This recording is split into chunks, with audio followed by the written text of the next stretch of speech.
So, wow, we have two Matts in here by the same name.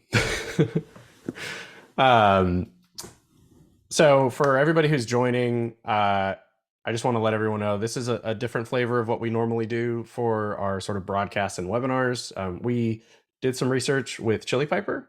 It was sort of around this concept of what's going on with lead routing. How do we understand sort of how industries are or how marketing ops professionals in general are interacting with the lead routing sort of frameworks, systems, potentially legacy systems, and how does that impact your business? And from there were some interesting little data points that came out of this. We thought we'd just talk through some of them and then open it up. And if you feel comfortable, we would love for you to join in on this discussion. That's the intention behind this open forum style sort of meeting, so we can all learn from each other, rather than it just being a bunch of talking heads. We'd rather sort of learn as a community together. So I appreciate that those of you who did show up are here to talk through this, and hopefully there's some value for everybody at the end. But with that, Sid, thank you for jumping in and helping to sort of shape these questions. I'm going to pass it over to you. If you want to introduce yourself, that'd be great. And then we'll sort of go from there. Sure. Thanks, Mike. And just let me know if you guys hear the intercom kind of at the airport. So if anything comes up, I'll just mute myself and let's try to spare you the annoying noises. So yeah, hey everyone, I'm Sid. I'm a senior go-to-market manager at Chili Piper, overseeing our product Distro. Distro is our lead routing solution. And what that enables you to do is basically route records to the right rep at the right time. What we're here to talk about today is something we did in the last few months was conduct a survey with the MoPros community, and we're just at around a sample size of over 100. And we got some really interesting kind of results from this and findings that we want to share. But as Mike mentioned, like really it's just a starting point in terms of here's the insight. What do you guys think in terms of what's actually happening in the real world and some of your experiences? So I'll start us off with somewhat of a softball, and that is why would anyone still use native lead assignment rules in Salesforce? And when is it a signal to upgrade? What we found was over a third, 37% of our respondents still use native lead assignment rules in Salesforce. So I'm just curious, like, when is that tipping point? What have you experienced just within the ops community? And yeah, how do you think we kind of change belief and shape the market towards automation? So I'll jump in here, and then if anybody else wants to chime in, add their thoughts, that'd be great. So just for Kevin and anybody else who might have joined, why are we still using native assignment rules in your CRM? And when's the signal to upgrade? So in my past roles, particularly at earlier stage startups, like I think it's pretty natural, budget constraints, team size, even just technology, like know-how, sort of begets the like you got to figure out how to do this with the tools that are at your fingertips, right? And when I was working at an organization known as MavenLink, we built our own sort of like lead routing. I wouldn't call it an algorithm. It certainly wasn't that advanced. But we built some rules around lead routing in the Salesforce stack. And that actually ended up being like really complicated. We had to engage someone from our product team to sort of think through the logic that had to be written on the formula side of that, to try to route them evenly and think about like who gets what, when, and why, and all that other kind of stuff. And that was a pretty clear signal, like, hey, this is a manual process. It's not easy to update because you got to go, like, if a rep leaves or joins or what have you, you got to go write the rules all over again to try to make that work. And so that was our very first signal that we were like, okay, this is a temporary like stopgap, and just at this stage of the organization, like, let's go ahead and do things this way for now. But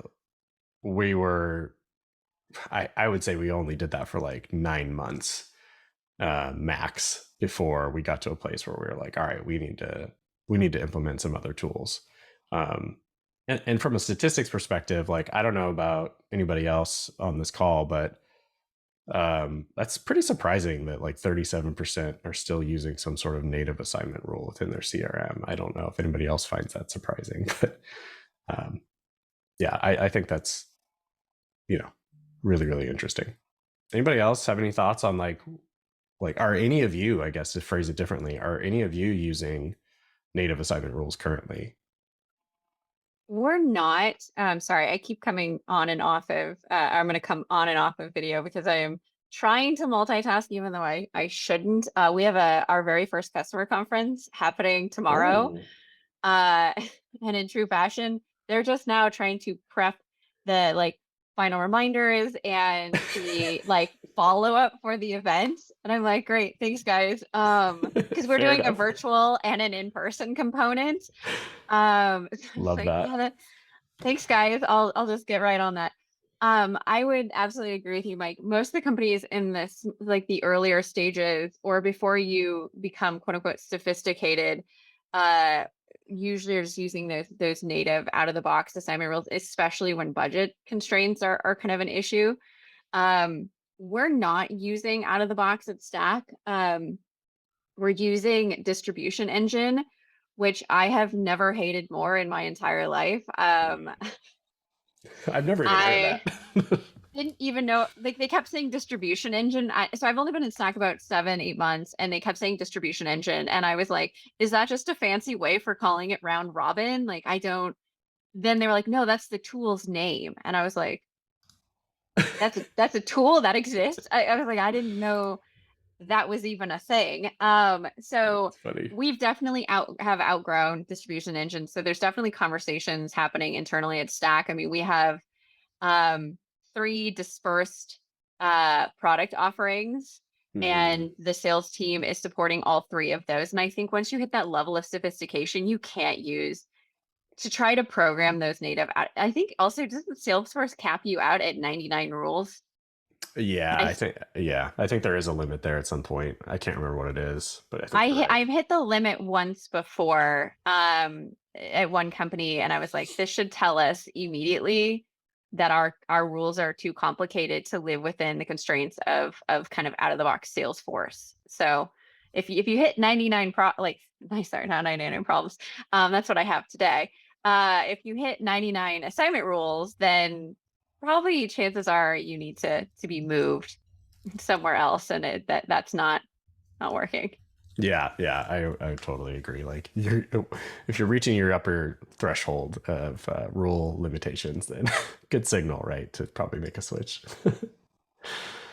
um, cool. Anybody else thoughts on like what's going on in your stack, Chloe? I see you're here. Hi. Hi.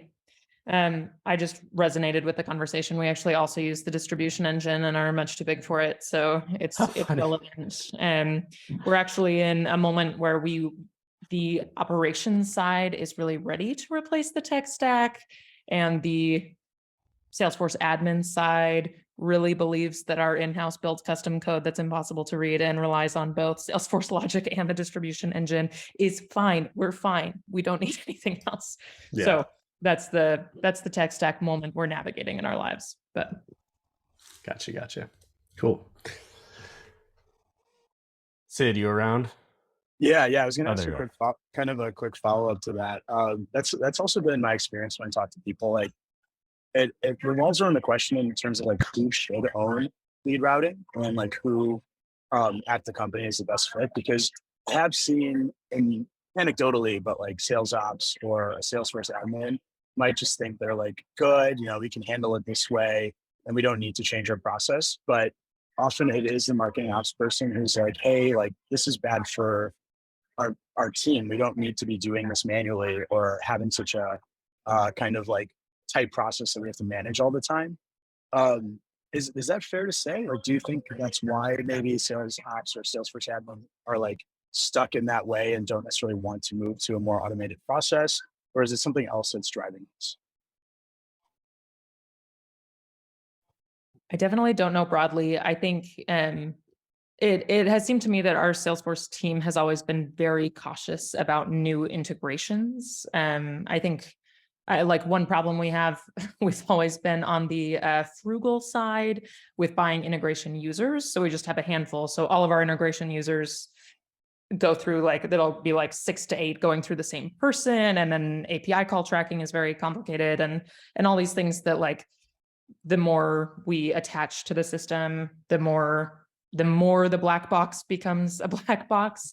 So I think there's generally a sense of like, when we can avoid new vendors, let's do it. And we're also just sort of swamped as a team. And so there's also a sense of like, if we can maintain status quo instead of undergoing switching costs, that must be better. But I also, I think there's a disconnect at our company. I feel like my issues feel like they're unique to me. So if anyone else has any of them, I welcome your input. But we have like a program management structure in between our operations group and our admin group. So like when we went to the admins and said, let's replace routing because this work always takes too long and we can never prioritize it. They're like, wait, it's fine. Just prioritize it. Just put it in the first slot and then we'll do it. But we don't get to put stuff in the first slot. That's not really our reality.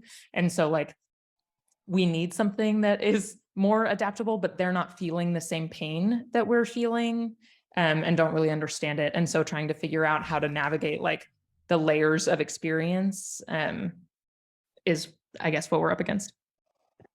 So we're kind of in a similar boat. Like I don't know who should own it. I personally don't want to own it because I can't take on another tool. If I'm being very honest, as an ops person, like Stack has, if you're not familiar with who Stack Overflow is, you would know, like, we do a lot of technology. Like one of our primary things is our community, and it's geared towards engineers and technologists, and we serve the community.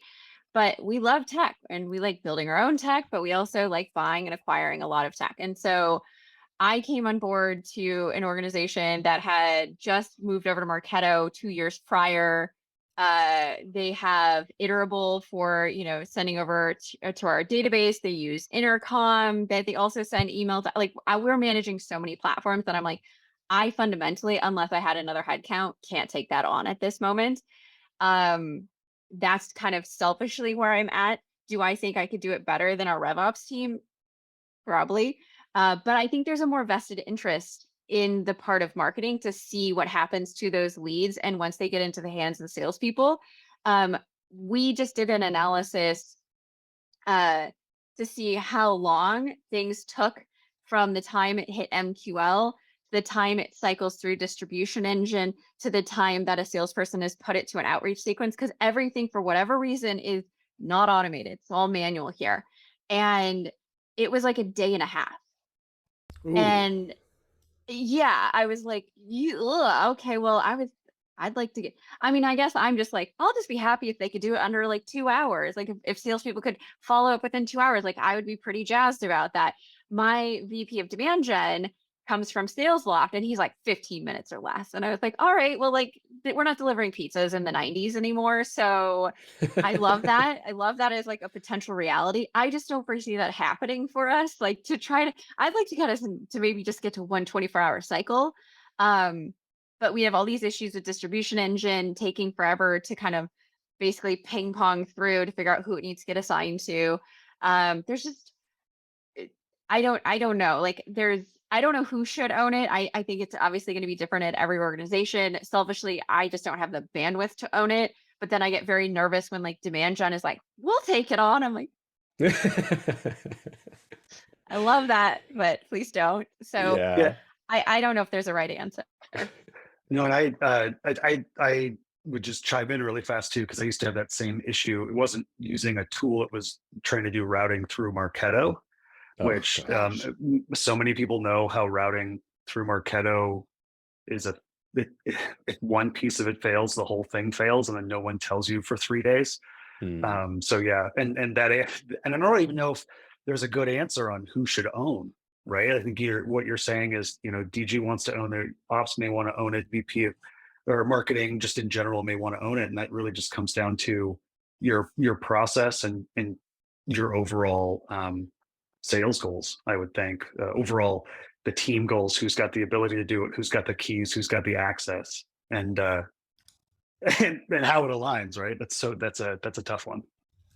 Yeah, I think that is really hard. I'm like making sure I'm not muted somewhere as I mute my mics in different places. Uh, you know, I hear you loud and clear on not wanting to own it, especially from like just the amount of like technology that has to be sort of managed by marketing ops teams in general. I think whatever the KPI is that you're implementing a tool is, like, it's like step back a layer and say, okay, how do we sort of measure the success of our investments in technology? And if the KPI is throughput, like on your end, Kristen, like we need that throughput to be a lot faster, that speed to lead time to be a lot faster.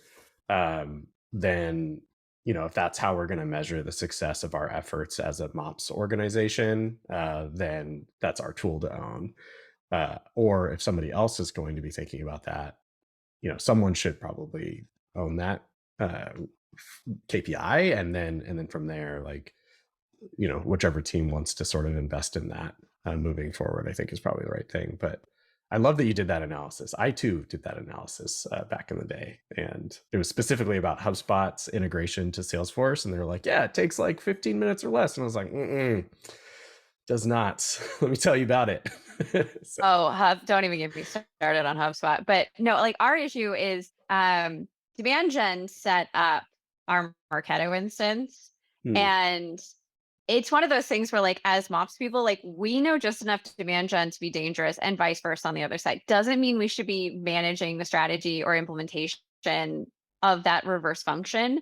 Yeah. And it's kind of one of those kind of things. And so I inherited an instance that definitely has like extra wait steps built into all of these things to kind of accommodate like trying to like these racing issues. We also, when I joined, I'm like, if everyone would just come off video just so I could see your facial reactions when I say this. Our active trigger campaigns in Marketo, we had 1,500 active trigger campaigns. 1,500. Yes. 1,500. Yes. I've cut it in half, and I am still actively working to cut it down. Most people I know have like 200 or less. Some, like, I've heard 300 was like kind of like somebody's like, oh my God, it's so messy in there with 300. I was like, I have 1,501. So bad to the point where Marketo, our instance is 2 years old. I was like, would you like a new instance? Sorry. No, that's how I was like, should I get a new instance? Like, is it unsalvageable? Like 1,500 is a lot. Now I'm at like 800, but again, this is part of the reason where I'm like, with the lead routing, it has become such a point of contention between rev ops, sales ops, marketing ops, demand gen, sales, like kind of all of these functions having different vested interests in the outcomes. And no, it's like the hot potato nobody wants, but everyone cares about the outcome. Like everyone is concerned with how quickly the leads are getting to sales because it needs to be, super, super fast. But we change our assignment rules constantly. We change our territories constantly. It's becoming kind of this.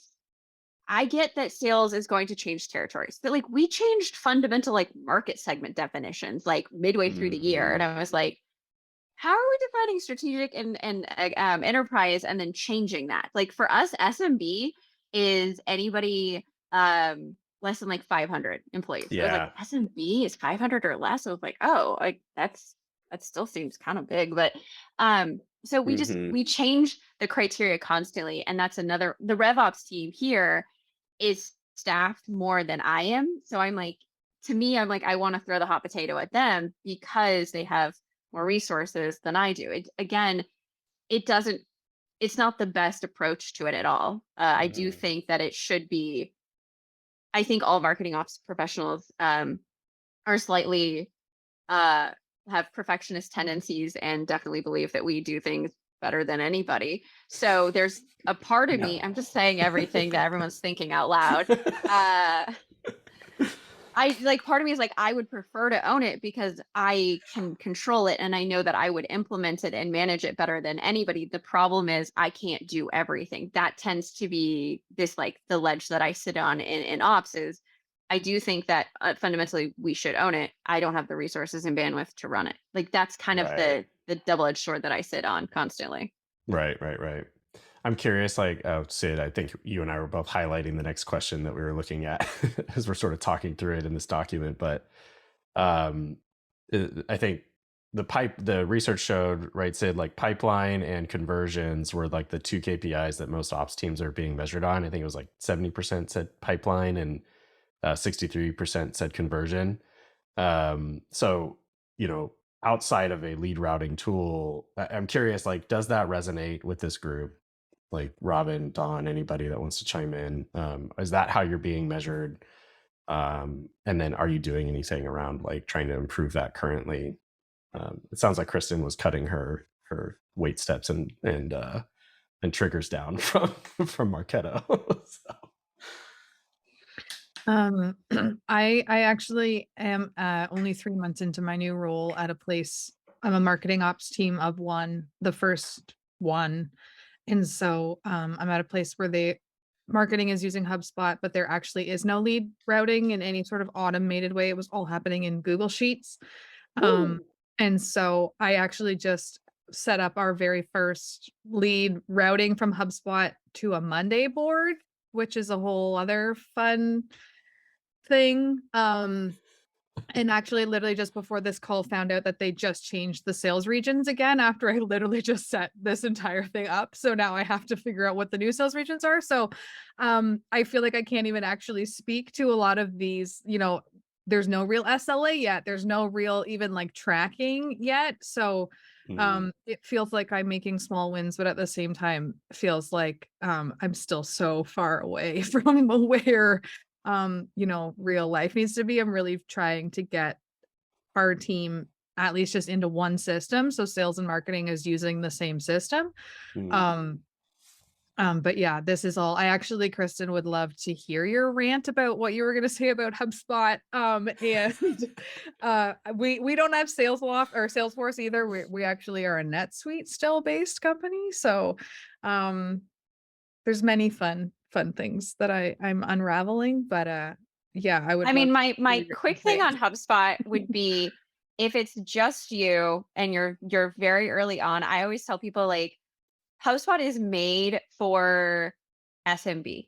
Like it is so well designed for SMB and it is a great option if you don't have the resources to invest in a lot of marketing operations, technology or resources, like just individuals like staff. What I like about HubSpot is it's drag and drop. It's fairly easy where like a designer or a content marketer or somebody with maybe less skill set as far as like technology is concerned can get in there and just kind of like go right away. So it does very well with that.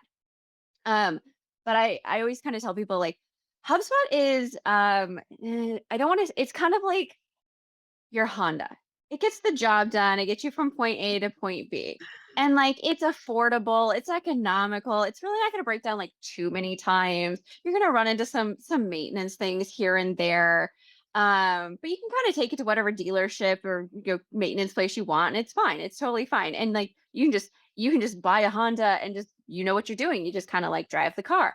Whereas like Marketo is kind of like a Bugatti, a Lamborghini, something that like requires a little bit more finesse, a little bit more like under the hood. Like you got to kind of like maintain it. You can't just like, not everyone knows how to drive it out the gate. Like you kind of have to like warm up to it. It's like, it's just a, yeah, it won't break down too many times. But yeah, so it's definitely, if it's kind of one of those like you want to take it out on like the German Autobahn and like let it rip. Like it's got a lot of potential to it. You can do a lot with it, and there's a lot more flexibility to customizations and integration.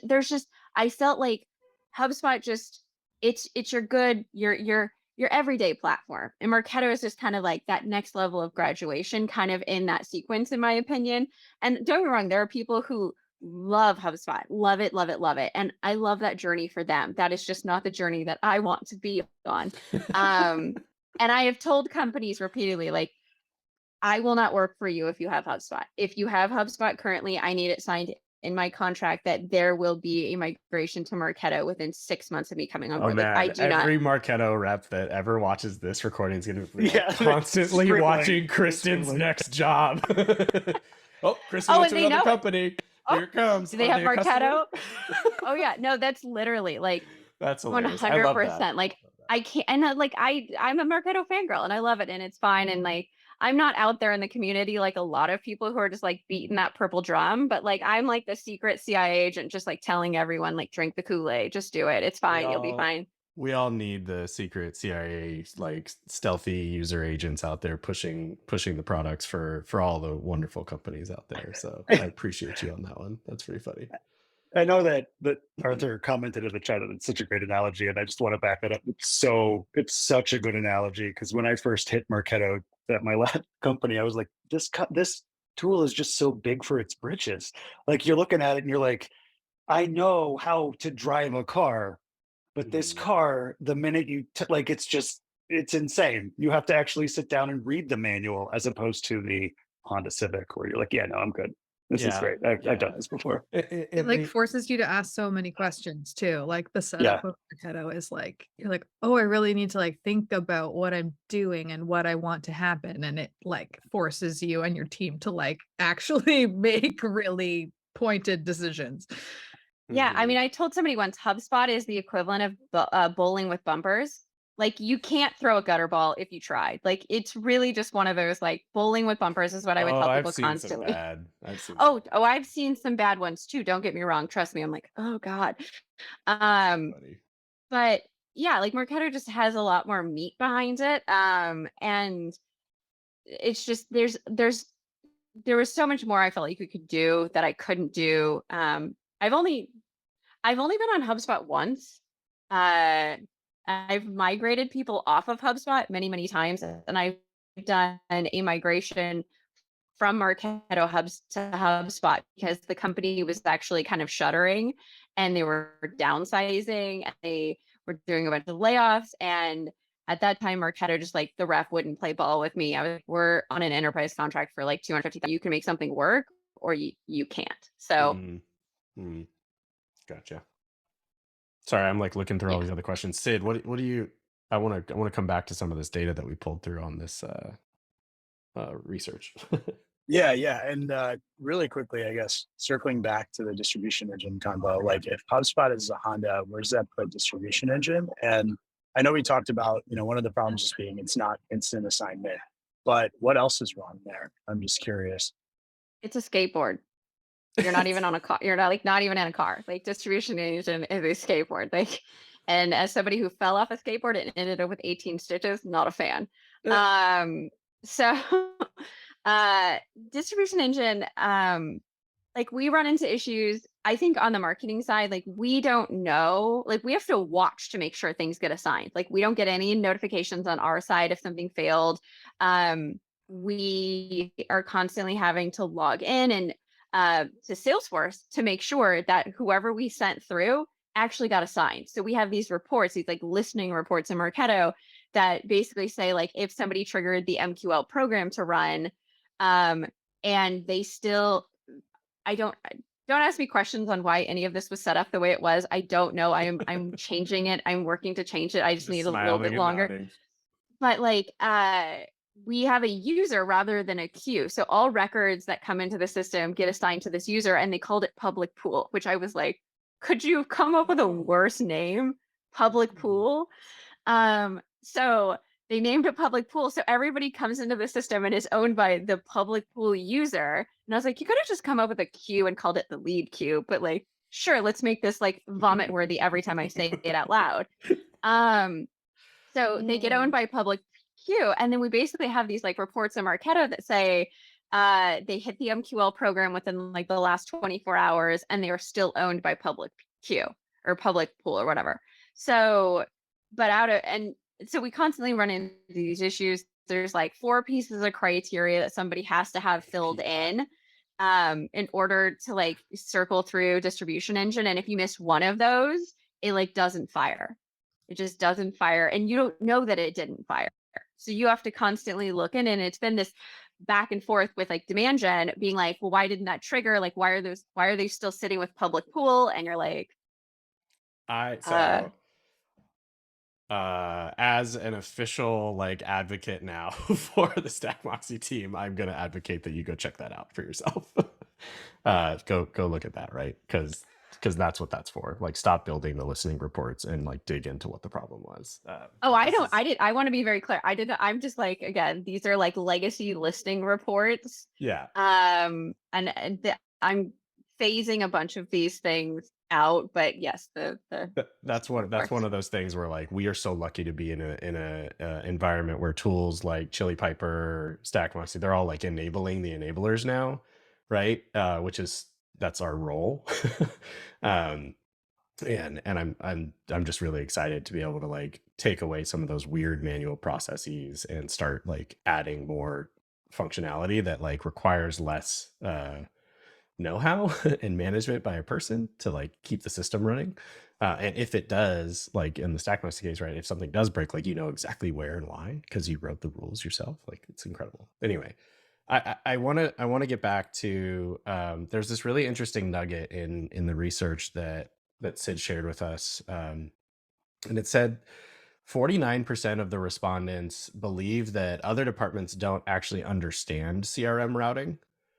And I'm curious, like, for anybody that wants to jump in on this, like, why why do you think people don't understand the complexities of like lead routing and what goes into that? And then really as a follow on or sort of add on component of the conversation, like, what is it that they don't understand? And then how do we improve that? Like, what are you all doing in your organizations if you feel like you're on the opposite end of that, where you're like, hey, yeah, the org actually understands this? What did you do to like get the teams there and aligned? I would love to hear from anybody that has thoughts there. Let's start with the why do people not know? I mean, what I've always heard is that it's working when you don't hear any complaints, right? Yeah. Like, it's like the pipes in your house. Like, the pipes just work. You don't really think about it. I might even understand where all the pipes in my house go or where they reside, but as long as they're working, no one complains. And the second that you have a leaky pipe, the second you have damage somewhere from pipes not working, it becomes an issue, right? Totally. And do you think that, like, Don, for you, do you think that teams understand like at your organization, wherever you may reside, or as a consultant or otherwise? I'm at Lean Data. Everybody knows how our stuff works. There you go. Yeah, totally. So do you think that organizations in general, like teams that we're all interacting with, like, or anybody else on the team on the call here, like, do you think they just fundamentally don't understand that like there's a lot of complexity that goes into lead routing? Or like when somebody says lead routing, do you think people understand that like, hey, that's actually not an easy math problem to solve? I mean, I think there are some executives that do have an understanding of the importance of it and why they want to make an investment there. I think a lot of frontline salespeople probably don't, again, unless there's an issue, right? Unless something gets assigned to them that shouldn't be, or something that's duplicate lead comes in and you have two different reps going after the same thing. Well, then they complain. Then they want, that's the only time you really ever hear about it from them. Right. And Robin or Chloe or anybody else, do you are you working towards overcoming some of the challenges around this, like, I'm going to use the term governance here, like when teams are changing territories, right? Like how are you, like, we heard from both of you, like, hey, we just changed like what it means to be an SMB or whatever, territory alignment sort of shifted. Does anyone here have a process in place, or is like starting to institute a process around governance of when those things can happen and how long sort of the rollout should take? And what does that sort of look like within your organization? I think is kind of where I'm going here. I have no process, but I'm going to actually take a note to create one, depending on how often this keeps happening. But yeah, that's a good, call out to just say like it will be changed once a month, if you know what I mean, like so that Mhm. it's not constantly um just, oh, we decided to do this. And I actually, on one of my recent sales calls, actually went in and sort of showed them, the chain of events, to say like, this is why it's important for me to know these things, because I think they don't also understand how it sets off like a chain of events. You know what I mean? Like if one thing changes, then it affects this, and it affects this, and it affects this, and then everything sort of all falls apart. And then at the same time, they also want perfection. You know what I mean? Like, well, this lead, we actually changed this person, and you know what I mean? So there's not a lot of room for error on the sales side, it seems, but then there seems to be a lot of sort of like, you know, laissez-faire attitude towards sort of how things change, or though this person got promoted. Um, so Mhm. yeah, I think that's a good takeaway from this, is to just start, getting better governance around like what my boundaries are around when this can happen and how long it's going to take to get updated. And, you're going to have to sort of live with the consequences if it gets changed more than X amount of times a month. But I'd be happy to hear from any of you if you have documents, or kind of what your process is, if you have those. I wish our ops team was here, but I know that we've outlined the process between Scott and Gaines and a few others. And I would say it's not really like, I'm surprised there's no guru card for it, but I think the process really works in that we have whoever teams that's being impacted, whether it's a frontline sales or like CS and AM. We really just sit down with them and talk through, hey, what's changing from a team standpoint, who needs to be assigned these leads, and are we changing anything from a process standpoint as well in terms of the rule set? And then it really becomes a plug and play thing where it's like, okay, this is what we're changing. Let's mess with this rule set or the other. The other example is this customer of ours, Swag Up, which I thought was interesting in that their marketing ops person felt so comfortable that they actually let the sales team start fiddling with the rule sets themselves. I'm guessing a lot of people here would not feel too comfortable with that. Just having, maybe your VP of sales, like being able to change routing logic on the fly themselves.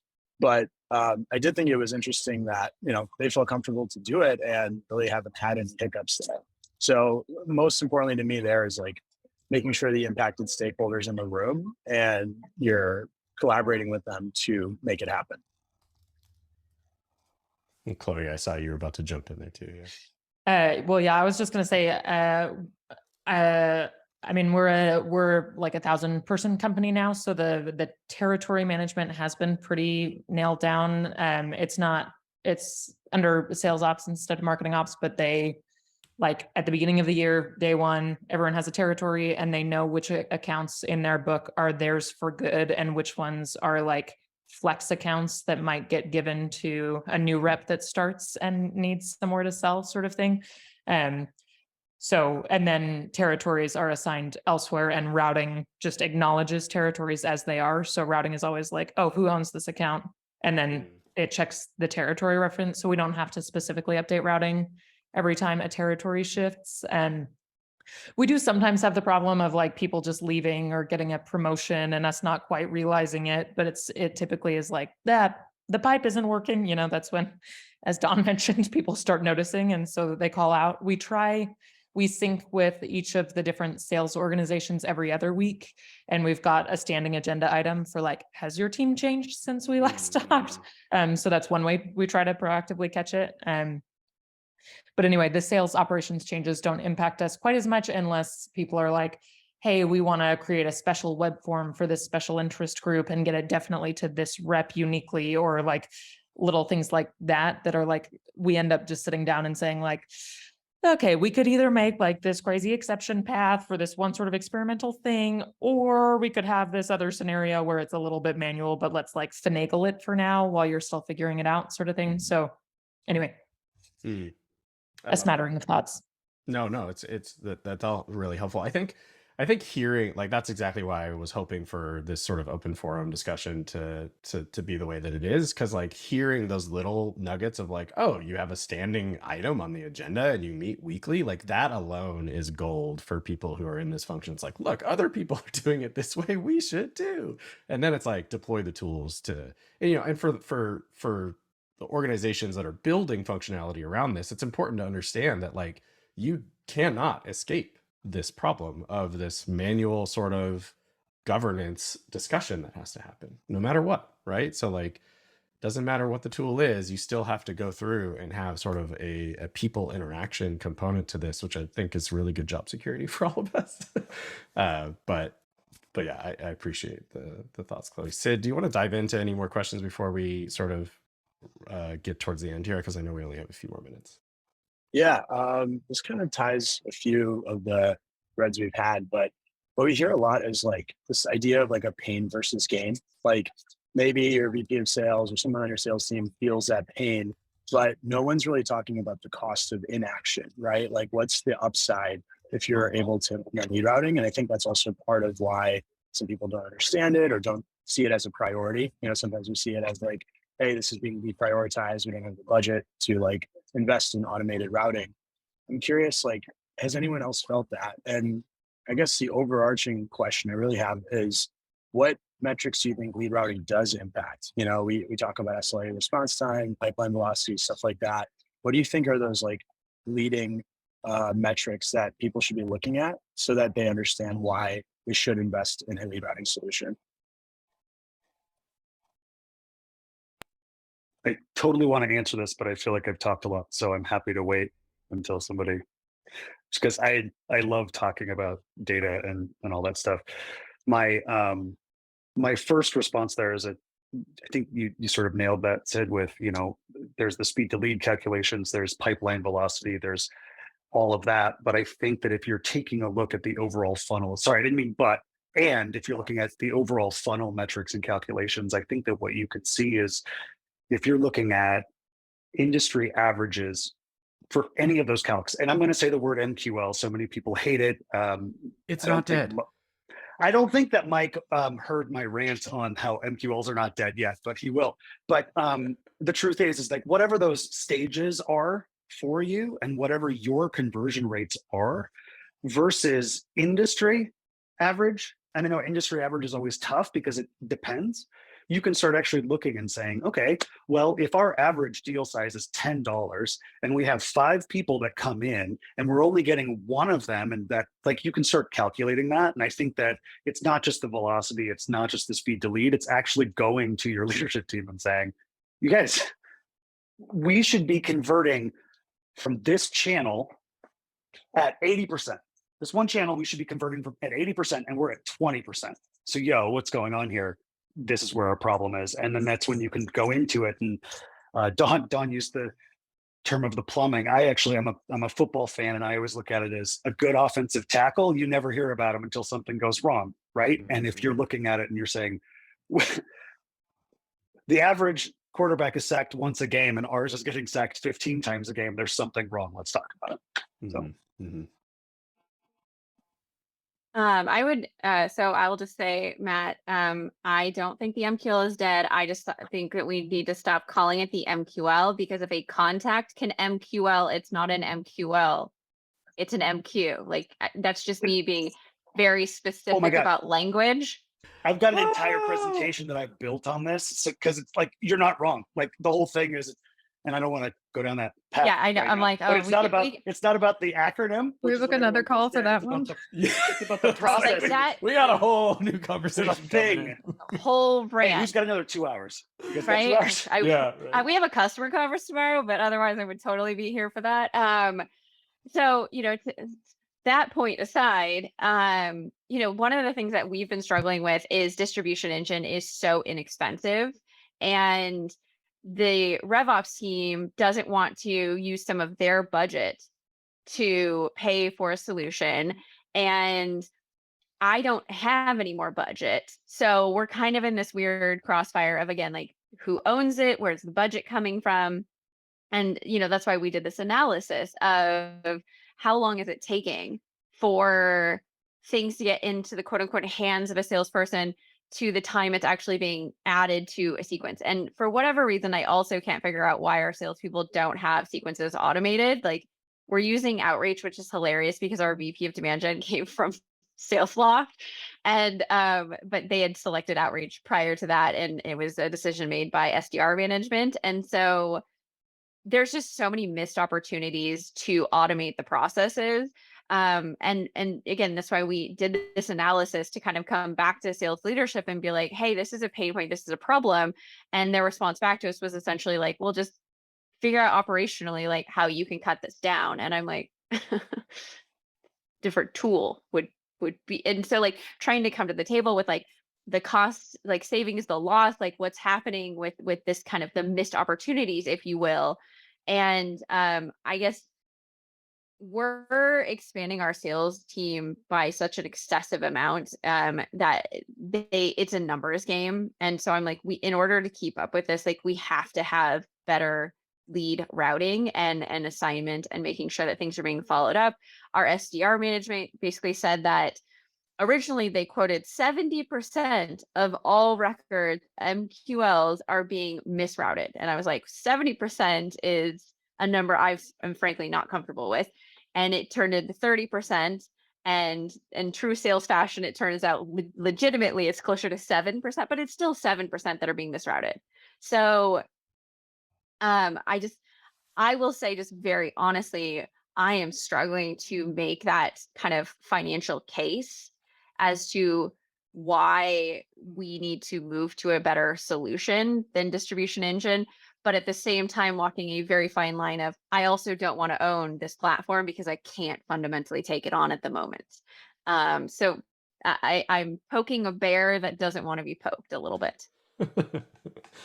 I think like factor in costs, right? I know I'm preaching to the choir here, but like just for the sake of saying it, if that number of leads are being misrouted, depending on your volume, average out an hourly rate across yourself and a number of others that are involved in this whole, like, where does this thing need to go? Who needs to work it? And then add on to the cost factor of the missed opportunity cost and just like ballpark it and say like, hey, each one of those missed opportunity costs is like roughly whatever, $5,000 or something. I don't know. You'll pretty quickly get to a place where it's like, this isn't like totally throwing spaghetti at the wall to see what sticks. Like there's some rhyme and reason behind this cost analysis.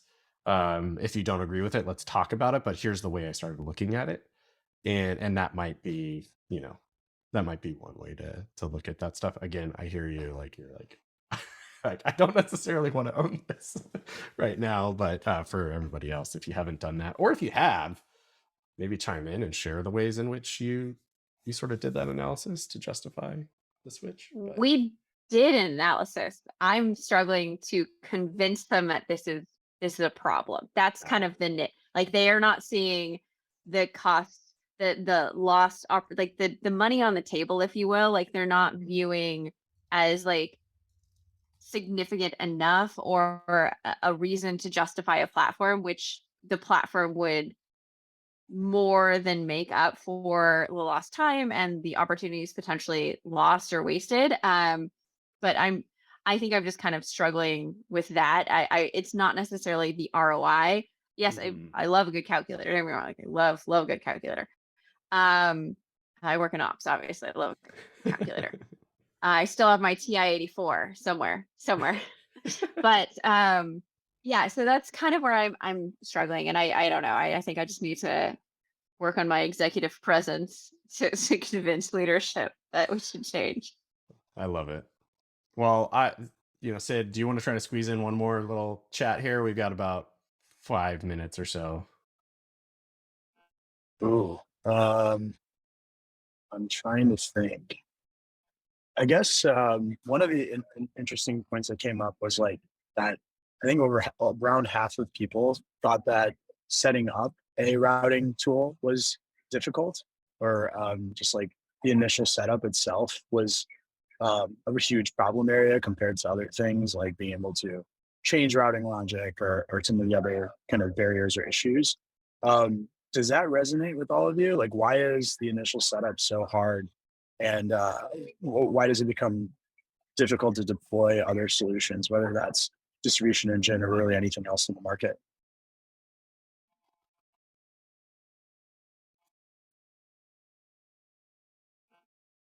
I think for us, the initial setup has been so hard because it's the first time the teams had to really, in a concrete way, define exactly whom is responsible for what. I think there's been a lot of, oh, well, if this person is a little bit busy this week, then I'll just give these leads to this person, and asking them to like very concretely define, concretely, if that's a word, I don't think it is, but No. say like, okay, when you say west, what do you mean by west? Or when you say northeast, what do you mean by northeast? And you need to now commit to this, right?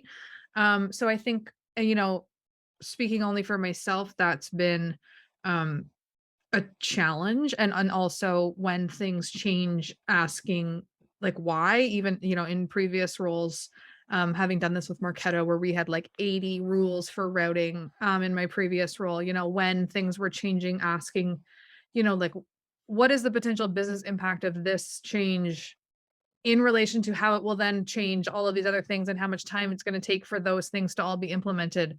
Um, I think, again, going back to that whole piece of like having them understand like the trickle effect of what that change means has helped. But yeah, that's been my biggest challenge right now for what I'm dealing with. That makes a ton of sense. In my experience, it's typically just getting your arms around for the very first time those definitions, and every time those definitions, right, when they change. But sort of going back to the idea of governance and standards and sort of who owns those things, someone needs to be appointed with the task of asking the right question, and holding people accountable to like, what do you mean by West? It's the same thing when somebody says, hey, let's launch this new feature, like let's do a campaign launch. It's like, well, what does that mean? Right? Like paid ads, landing page, nothing, webinar only, like email only, like what does it mean? Right? You can't just say that and expect like results to happen. There's a lot of hard work that has to be unpacked to be able to figure out how to do that. So I agree, resonates for sure. With that, we've just run into a question recently. So like we have a North America region and an EMEA region, and our EMEA region has their own sales operations team effectively that is separate. I mean, everyone's under one umbrella, right? But they've got like a unit out there. And in our North American team, we send leads to setters who then pass them to closers. But in EMEA, they wanted to have leads go to the account executives directly, and then their setters were entirely outbound prospecting sort of thing. And it's been that way for a time. That's just like what they wanted to do. But we've recently had our demand gen leaders say like, no, I want these going to their setters. I don't want it this way, sort of thing. I'm curious, which is like a routing moment for us, right? Of like, okay, do we need to reconfigure something or do we not? Because we have two different people. So I'm curious if people have insights at their organizations of like, who gets to make the call of who receives leads. I would say in my experience, it's always been sales leadership who makes that judgment call, like for better or for worse. I worked in an organization that all MQs went directly to AEs, and our SDR teams were 100% outbound. And then we moved into a model where we had inbound lead qual before they would then hit the AEs. I've seen all sorts of things at Stack. Anything that's SMB goes to an SMB AE, and then anything that is an MQ of strategic or enterprise size goes to an SDR, depending on what their region or their teams are. But yeah, we've struggled with it. I don't love it. I prefer SDRs going. I'm sure SDRs would hate me if I said this, because as much as I love spoon feeding them high quality MQLs, I think they should predominantly focus on an outbounding like an outbound prospecting motion, and try to have some sort of inbound lead qual team or inbound team that works your MQs. I've seen that work a little bit better. I again, like, I think every organization is different. I've worked in orgs where SDRs I had an inbound SDR team reporting directly to me, which I would never ever do again. That was a terrible idea. But that was the one time we controlled where they went. We controlled it because that team sat in our org and we controlled it. And then all of our sales org was like completely outbound prospecting for SDRs. Interesting. I completely heavy plus sign the probably in sales. When I was at Chef, we went through a couple different formats actually. So just I'm currently in demand gen, but I have a huge, like I've been in marketing ops my entire life. And I actually had the SDR team on my team for a while because it was demand gen, it fit the whole thing, but that was the inbound motion. I don't disagree that they should be doing outbound. I actually like the idea of having inbound and outbound. So you have the people who can focus on certain pieces. It's based off of their skills. Are they good at going out and writing that and doing that? But I'll just go back to what I had said earlier, that really it's a function of the conversation of leadership, where I think that if you've got the data and the information and you come in and you say, yeah, look, this is what we're seeing and this is what we need to do, it's going to end up being like, I've had those conversations where it's a marketing leader and the sales leader, and maybe even an SDR leader, like however that rolls out, and having that conversation of, okay, well, what's the goal of having that SDR? Mm-hmm. Not have the goal of having them assigned to someone. What's their goal? And if their goal is capturing the inbound stuff, turning that around, having some sort of context to their conversation, making sure that they're driving inbound pipeline, great. Then you work from there based off of the overall structure. One of the things that I'm a big proponent of is the communication side of it, because it's so easy, especially now in the last 2.5 years where everyone's hybrid or remote or some in person. It's so easy to just go, oh, well, let me just slack about that. No, it's probably a conversation to sit down and have with those leaders for sure. Yeah, this is definitely a meeting that needs to be had. Yeah, this is a meeting about a Slack, I think. Yeah. I think it also depends on like the goals. Like, so one of the issues that I'm seeing at Stack is our SDRs get inbound and they do prospecting. And the way that the deal gets sourced depends how much commission they make. So they are more incentivized to do an outbound prospecting motion than the inbound. So they prioritize that, or they try to do a bunch of real weird stuff to try and get the deal to be listed as outbound. Which to me, I'm like, it would create a separation of church and state. Like you have your inbound focused team and you have your outbound focused team, and there's really just like no cross contamination. And they're also being driven by incentivized to do the right things. And that's my rub right now, is like the teams are just not set up in a structure that has them goaled in the right way to execute on the right behavior. Ooh, that Interesting. is so interesting and rough, and I feel for you on that one. That's also another discussion that we all need to get on and talk through, because like, whoa, that's incredible. We are at time. Actually, we're a little over. So thank you for those that jumped in and shared your insights. I felt like I learned a lot. Hopefully the people that watch the playback on this will feel like they learned a lot. And all of you here, I hope you enjoyed it. Sid, Chili Piper, the research was fun. Thank you for participating in it with us, running the session with us.